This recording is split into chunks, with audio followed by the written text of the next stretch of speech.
সকাল আরও নতুন একটা দিনের সূচনা। প্রত্যেকটা সকাল আমাদের সকলের জীবনেই ভালো মন্দ কিছু না কিছু বয়ে নিয়ে আসে। তো আজকের সকালটাও ছিল বেশ ভালো। সকালবেলা উঠেই নতুন বাড়িতে শিফট হওয়ার তোড়জোড় শুরু হয়ে গেছে। দেখতে দেখতে দেখো এই সেদিন মনে হয় যেন বাড়িটা শুরু করলাম, আবার এদিকে দেখতে দেখতে কমপ্লিটও হয়ে গেছে। আর দুদিন আছে হাতে মাত্র, তো ভাবলাম এসি আর ফিল্টার এ দুটো যেহেতু ইলেকট্রিক্যাল জিনিস, তো এ দুটো আবার আমাকে বাড়ি নিয়ে গিয়ে মিস্ত্রি দিয়ে ঠিকঠাক মতো সেট করতে হবে। তো সেই কারণে এই দুটোকে আমি দুদিন আগেই শিফট করে নিচ্ছি। জল এবার এখান থেকে বয়ে বয়ে নিয়ে যেতে হবে, যে দুদিন আমরা ওখানে ভাড়া বাসাতে থাকবো।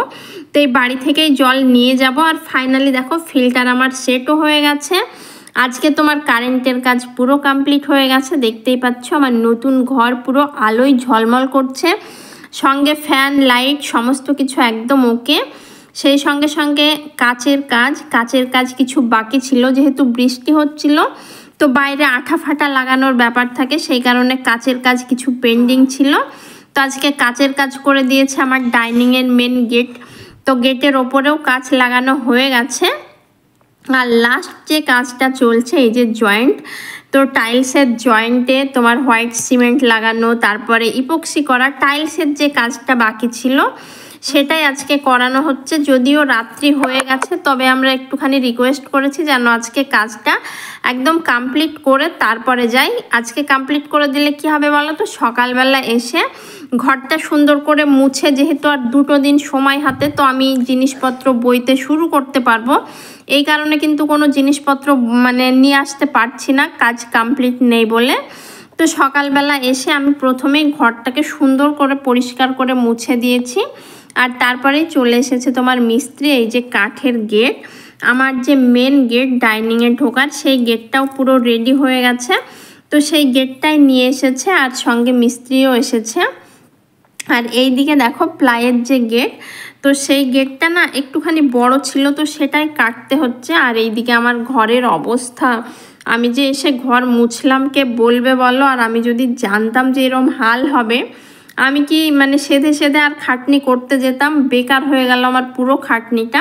তো আমি মিস্ত্রিকে বললাম ওটা বাইরে কাটার জন্য, তো বললো বাইরে হবে না, ওনাকে বারবার গেটে লাগিয়ে দেখতে হবে যে ঠিকঠাক আছে কি না। আর আমিও দেখলাম যে হ্যাঁ, বারবার একটু করে গেটটাকে একটু করে কাটছে আর একটু করে দেখছে যে না সেটিংটা ঠিকঠাক আছে কি না, যে কারণে ঘরেই কাজ করতে হচ্ছে। আর কাঠের গেটটাও আজকে তোমার লাগানো হবে, আর এই ঘরের গেটগুলো সমস্ত লাগানো হবে। এই কাজটুকুনি বাকি রয়েছে। আর তোমার বেসিন তো দেখতেই পেলে, তো ওই বেসিনটা সেট করা বাকি রয়েছে। তো বেসিনের মিস্ত্রিকেও ফোন করা হয়েছে, বেসিনের মিস্ত্রিও চলে আসবে মোটামুটি 10টা-11টার মধ্যে।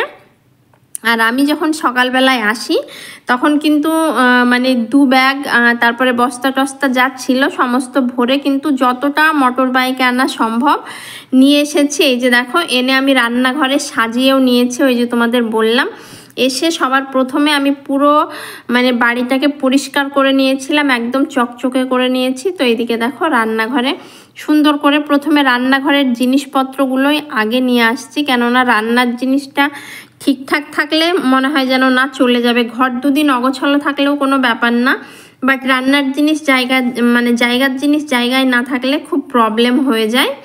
তো তারপরে আমার ঘর দেখো পুরোই ফাঁকা। যদিও আমি যেদিন জিনিসপত্র নিয়ে যাওয়া হয়, জিনিসপত্র বলতে ফার্নিচারগুলো, সেদিন কিন্তু আমি আসিনি, বাট ফার্নিচারের ভেতরের জিনিসপত্র যেদিন নিয়ে যাওয়া হয় সেদিন আমি এসেছিলাম। আর ফার্নিচার যেদিন নিয়ে যাই সেদিন আমি আসতে পারিনি, সেদিন আমি বাড়িতেই ছিলাম। তো আমি দেখতেও পাইনি যে ঘরের এই অবস্থা, ফাঁকা ঘরটা কেমন হু হু করছিল।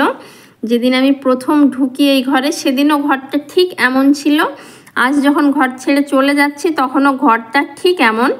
তো আমি এখানে এসেছিলাম মেনলি কিছু জিনিসপত্র তোমার ভেজানোর ছিল, ওর পাপা ভিজিয়ে দিয়েছিল। তোমার ওই সানসাইডের পর্দা, আলমারির কাভার টাভার প্রচণ্ড নোংরা ছিল, যে কারণে এখানেই ভিজিয়ে রেখেছিল। আর ওর পাপা কাচার সময় পায়নি, ওকে হঠাৎ করে স্কুল চলে যেতে হয়েছে। 30 তারিখ যেদিন তোমার ফার্নিচারগুলো নিয়ে যাওয়া হয় সেই দিনেও সন্ধ্যাবেলা করে চলে গেছে। ওর যাওয়ার কথা ছিল 3 তারিখ, বাট হঠাৎ করে ওকে চলে যেতে হয়েছে, যে কারণে ওইগুলো আর কাচারও টাইম পাইনি। তো আমি এসেছিলাম ওগুলো কাচবো বলে। আর এসে দেখো একটা দরকারি পেন ড্রাইভ, যেটা মানে ধুলো ময়লায় পড়েছিল, ও বোধহয় দেখতে পাইনি। আর একটা আহিলের খেলনার চার্জার, তো এই দুটো পাওয়া গেছে। আরও টুকটাক জিনিস পেয়েছি। আর ওই যে দেখছো ঘড়ি, তো ঘড়িটা অলমোস্ট ভেঙেই গেছে উপরের কাজটা, তো এই ঘড়িটা নেব না, এখানেই থাকলো। পরে এটা ফেলে টেলে দেবে। তো আমি এসেছিলাম মেনলি কাচতে, তো কাচতে এসে দেখি ঘরের এই অবস্থা। খুব যে নোংরা সেটা বলবো না, ঝাড়ু দিলেই দেখো মোটামুটি পরিষ্কার হয়ে যাচ্ছে। তো আমি ভাবলাম চলো একটুখানি ঝাড়ু দিয়ে নিই। ঝাড়ু দিয়ে এই যে নোংরাগুলো বাইরেই জমিয়ে রেখেছি, কেননা ফেলার মতো এখানে কিচ্ছু নেই। তারপরে আমি সুন্দর করে ঘরটা মুছে দিয়েছি, একদম চকচক করছে দেখো, ঠিক যেমনটা আমি থাকতাম।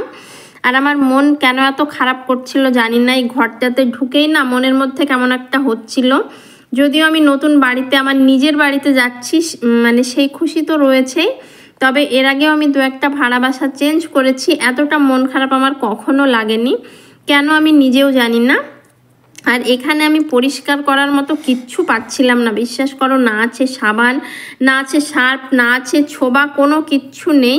তবে আমি এখানে কেচে স্নান করব বলে দুটো শ্যাম্পুর প্যাকেট এনেছিলাম, তো সেই একটা শ্যাম্পুর প্যাকেট দিয়েই আমি পুরো ঘর, বাথরুম, কিচেন সমস্ত পরিষ্কার করে দিয়েছি। আর বাথরুমে তোমার একটা ছোবা পেয়েছিলাম, মানে বাথরুমের টাইলস পরিষ্কার করার, তো সেটা দিয়ে সমস্তটা ভাগ্যিস ছিল বলে আমি পরিষ্কারটা করতে পেরেছি। আর তারপরে টুকটাক তোমার ক্লাচে আর কিছু ক্লিপ ছিল, হেয়ার ব্যান্ড ছিল, তো এগুলো পড়েছিল, এগুলো আমি নিয়ে নিলাম। যা যা ছিল লাস্ট সব নিয়ে নিয়েছি ব্যাগের মধ্যে। আর এই যে দেখো কেচেও দিয়েছি। আর আমি এখানে বাথরুমটাও সুন্দর করে আমার দ্বারা যতটা সম্ভব, অ্যাসিড নেই, অ্যাসিড থাকলে আর একটু ভালো হতো, বাট আমি শ্যাম্পু দিয়ে ঘষে ঘষে পরিষ্কার করে দিয়েছি। আর এই যে সমস্ত কেচে দিয়েছি, এগুলো আমি এখন ছাদে মেলে দেব। ভেজা এগুলো নিয়ে যাওয়া তো সম্ভব নয়, আর ধামাটাও নিয়ে যেতে পারবো না, তো এখন এগুলো থাকবে, আহিলের পাপা এলে তারপরে নিয়ে যাব, আপাকে বলে যাব, আপা এগুলো তুলে রাখবে। তো ফাইনালি বাড়ি যাওয়ার সময় আহিল বেটা বলছে, মাম্মা আর রুকায় আপাদের বাড়িটা দেখতে পাবো না?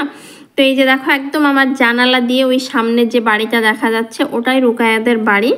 তো আহিল না রাত্রিবেলা করে যখন মানে ওদের লাইট জ্বলে হয়তো রুকায়াদের ঘরে, তখন আহিল বলে যে দেখো মাম্মা রুকায়া আপারাও এখন জেগে আছে। বা যেদিন হয়তো লাইটটা বন্ধ থাকে ও বলে যে দেখো মাম্মাম সবাই ঘুমিয়ে গেছে, রুকায়া আপারা ঘুমিয়ে গেছে, তুমি ঘুমোবে না, এরকম একটা বলে। তো আহিলেরও মনটা একটুখানি খারাপ, সেটা আমি ওর কথাতেই বুঝতে পেরেছি। তো যাই হোক সমস্ত ছাদে এই যে মেলে দিলাম, আর আপাদের ছাদে এটাই হয়তো আমার লাস্ট ভিডিও। ক্যামেরাটা একটুখানি অন করেছিলাম, বাট দেখলাম ব্যাটারি লো। তো চলো আজকের ভিডিওটা এখানেই শেষ করছি। সকলে ভালো থেকো, সুস্থ থেকো, দেখা হবে নতুন কোনো ভিডিওর সাথে। টাটা।